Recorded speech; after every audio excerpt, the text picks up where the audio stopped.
Hello gamers and gamettes, what is going on? My name is TINY127 and welcome back to another video.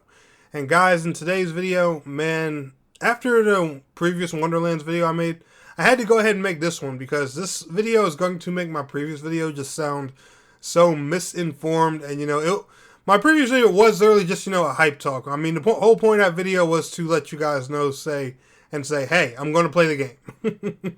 Which was kind of really the only point of that video, but this one, we have a lot more information. And of course, even like what just happened to me on my second channel. I'm going to give you guys an example here. I was uploading some Crossfire X content on my other shooter channel. Which, if you haven't subscribed, by the way, check it out. It's at Tinek FPS. But I made a Crossfire X video. I say a lot of things in there. The developers literally release a patch the next day, countering half of the things I said in the previous video. And it's just like when I go and make this video, I have a bunch of questions and a bunch of concerns and things I'm wondering. Of course, the day after I launched this video, the previous video, I mean, they just announce a bunch of information about the game that answers 99% of my questions. And I'm just like, dude, here we go again. So it's kind of like I just dealt with it on both channels at the same time. I just thought it was funny, and I'll mention it to you guys. But we have new information on Tiny Tina's Wonderlands, and the first thing that they answered was if you'll be able to swap genders of the different classes with the character creation. Well, Tuesday was International Women's Day, and they actually posted a picture of all 4 classes as women. So I think that answers my question.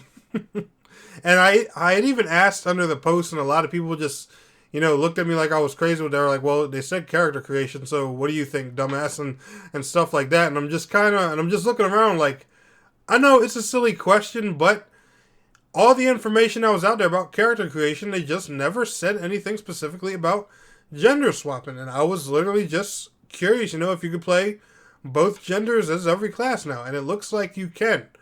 But the trailer you guys saw at the beginning was their season pass trailer, and them showing that, hey, we are planning more content for this game.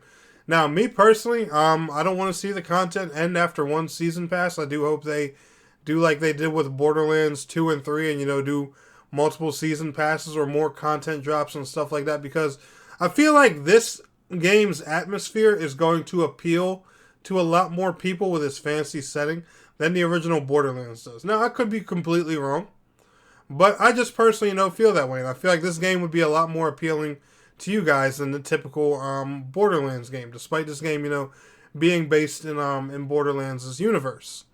But we do have 4 DLC packs coming. They have also gave us some information on Endgame for the base game. So the level cap of Tiny Tina's Wonderlands is going to be 40. And we are going to get endgame dungeons called Chaos Chambers. Now, the cool thing is these dungeons are basically a random setup each and every time. They've taken a bunch of assets, enemies, and stuff like that. And you're going to get a random combination of crazy crap every single time. There's a trailer that they showed to give a little sneak peek of the Chaos Chambers that they showed yesterday. It showed kind of funny games and Game Over Greggy and all of them checking out some of the endgame content and stuff. They were killing enemies that were around level 35 and level 37. And, like I was saying before, the game's endgame level cap right now is 40. Which, I'm not going to lie, I found kind of strange because I feel that's pretty low compared to previous games. It's usually like 50 plus, but who knows? It's something different. It could be, still a lot to do and grind for. And like I said, these guys are like the kings of loot, so I'm not too worried about, there being stuff to do.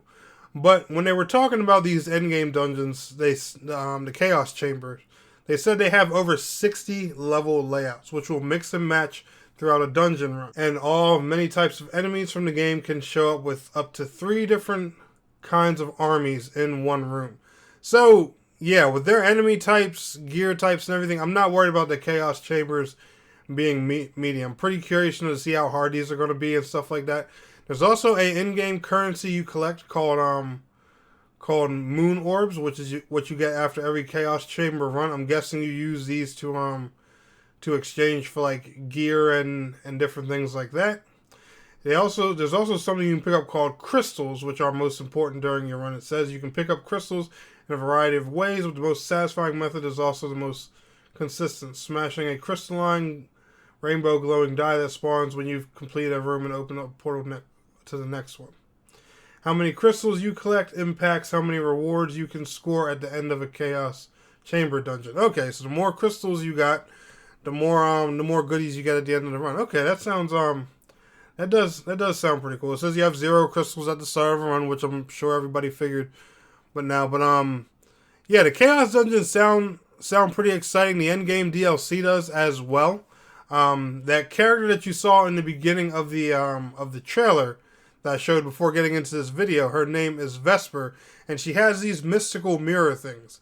And apparently each mystical mirror is a different adventure DLC. And it says she has 4 mirrors. So, 4 mirrors, 4 DLCs, each one's a different quest line and stuff like that. It says they're going to include new stuff, new bosses and things. I don't know how big and meaty each DLC is.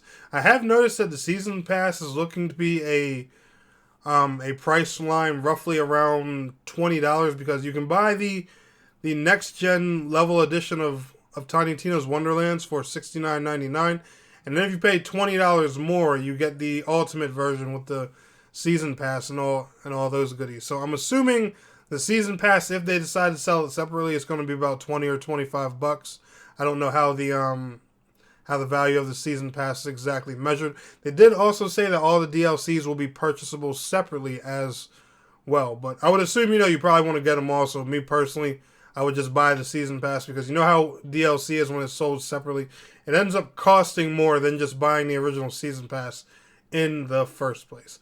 But anyway, guys, I'm personally excited about a lot of these things coming to Wonderlands. I'm going to leave a link to all of these articles down in the description below so you guys can check it out for yourselves. I didn't want to read these articles fully because there's a ton there, and this would have been like a 30 or 40 minute long video with all the information that they got there. I kid you guys not, it's a lot to look through, so if you're interested in playing Wonderlands, I would definitely check these out. But anyway, y'all enjoyed today's video, smash that like button. I will see y'all in the next one. Peace out. Have a good one.